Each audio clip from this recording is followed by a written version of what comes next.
يقول لك اكو واوي يمر ركض من يم الاسد ويقول له طاح حظك، ويمر مرة ثانية ويقول له طاح حظك ويركض، ومرة ثالثة يمر ويعيدها على الأسد، والأسد ساكت ما يرد عليه.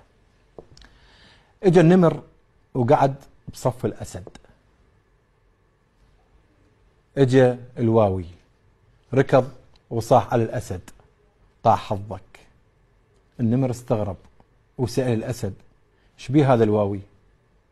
الأسد جاوب ما عليك منه خلي يولي. النمر قال والله إذا مر مرة ثانية وعادها وتجاوز إلا ألزمه وألعن والده.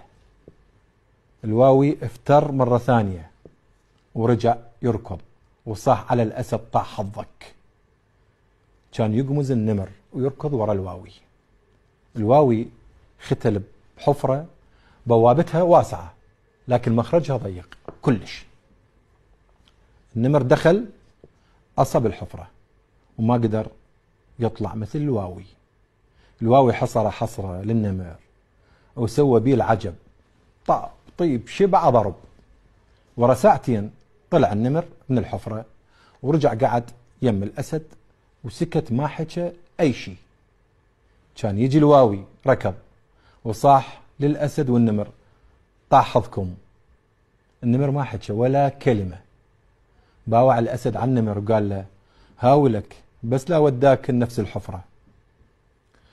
رباط استيقافنا الانتخابات راح تجي وما وصيكم هم انتخبوا الواوية وهم حطوا روسكم بالحفرة حتى كل ما يفوتون من يمكم الواوية يضحكون عليكم ويصير حالكم حال الأسد والنمر.